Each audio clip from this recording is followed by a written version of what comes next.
Bonjour, donc on vient de faire campagne aujourd'hui avec vous, comme on l'a fait hier avec Norbert Morin et comme on le fera demain avec Guy Bélanger. On fait une petite pause dîner, on va se parler un petit peu plus en profondeur de la campagne, même si on a vu ce matin, c'est intéressant que quand vous rentrez dans une entreprise, il y a aussi des gens dans la population qui vous abordent de sujets importants qui dépassent l'image, qui ne doivent pas vous déplaire.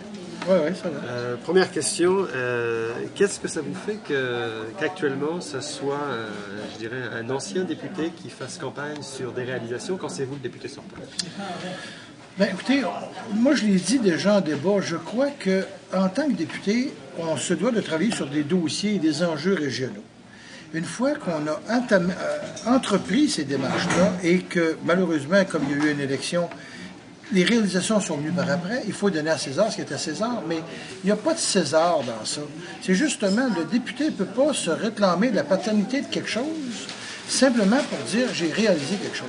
Tu as travaillé dans ton comté, on t'a élu pour ça, tu étais supposé te battre pour nous, aller chercher quelque chose pour nous, que tu peux dire que tu as travaillé fort pour qu'on obtienne ça, ça va. Mais que tu dises que ça t'appartient et c'est grâce à toi, c'est toujours l'argent de la population, c'est toujours la contribution que tu en as fait par ton travail là-bas. La voiture aussi, ça a été abordé avec M. Gagné tout à l'heure aussi chez Lamartine. Vous êtes revenu tout à l'heure, vous avez expliqué un peu ce qui s'était passé avec l'histoire de Julie Boulet, Michel Hébert caché derrière un poteau, vous comprenez, qu'on vous faisait une offre pour passer au Parti libéral, etc. Là, ce que je voudrais savoir deux choses par rapport à ça. Vous avez dit non, de ce que je comprends, c'est que malgré ce qu'on a laissé entendre, à tout le monde en parle, là vous avez dit non, je ne veux pas être au Parti libéral, mais ça veut dire que vous n'auriez pas eu à faire campagne contre Norbert Morin? Non, parce qu'en réalité, ce que je trouve dommage des libéraux, c'est qu'ils lui ont pas dit ça.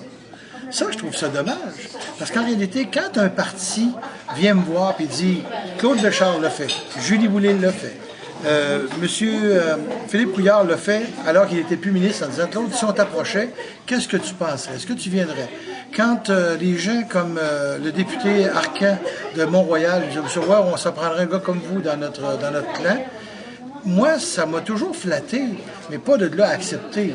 Quand on me dit « j'ai pas eu d'offre », malheureusement, l'offre, tu sais, quand on dit « t'es rendu avec une offre », quand M. Dumont m'a fait une offre de m'en aller comme candidat de vécu, j'ai eu une offre du chef.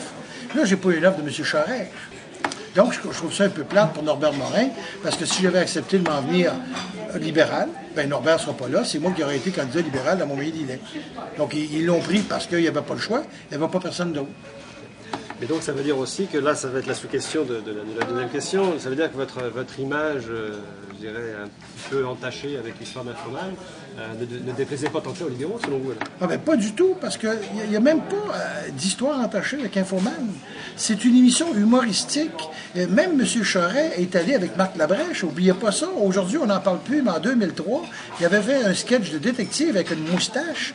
Donc, quand on veut faire tout un plan autour de ça, Infoman me pose une question, et je vous ai dit ce matin dans quel contexte j'avais vendu des billets de naissance, puis j'avais parlé de ma bedaine. Et si les gens sont gênés parce que j'ai pas de complexe, je suis gêné pour eux. Parce que moi, je me gênerai pas parce que je suis un gars un peu plus grassouillet, mais confortable, comme on dit, pour que les gens veulent absolument rire de moi. Moi, que les gens de la ville disent il a passé Infoman, puis on trouve ça ridicule. Je m'excuse, mais vas-y Infoman, sors de mon pays, puis affirme-toi. Ça fait 30 ans que je fais la télévision et personne n'a ri de moi nulle part. Non plus aux idées de campagne plus larges, plus nationales. On le sait tous, les idées de Mario Dumont dans la précédente campagne, que ce soit le mythe dans le privé, que ce soit le retour des assistés sociaux en fait au travail, etc., ça passait dans la population, ça passait même très bien. Il y avait une envolée dans les dernières années là-dessus, ça passe plus du tout.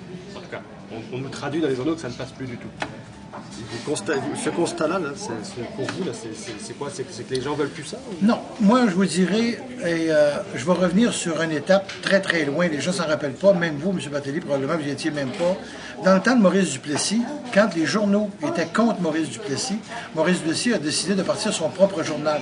Parce qu'il dit, si mes idées ne sont pas capables de passer à travers des journalistes, je vais faire mon propre journal. Dans la campagne ici, vous savez que le PQ a sorti son propre journal, distribué à 200 000 copies, je ne me trompe pas, et j'ai trouvé que c'était une idée extraordinaire. Et j'ai trouvé qu'on était en retard parce que le DQ aurait dû dire, je vais faire un journal de 1 million que je vais donner à la population, et enfin, je vais m'exprimer sur mes idées.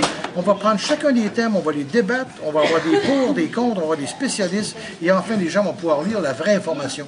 Je calcule que l'information a été biaisée, qu'on se rend bien compte aujourd'hui qui est péquiste, qui est libéral au sein des journalistes. Et même si vous êtes là, vous êtes un éditorialiste, il y a toujours le grain de sel qui fait que le supplice de Tantale qu'on donne à la population en lui disant « ils sont à côté de leur pompe, ils sont à côté de leur pompe, ils sont à côté de leur pompe », les gens finissent par le croire et il faut qu'on reprenne les conversations de plancher.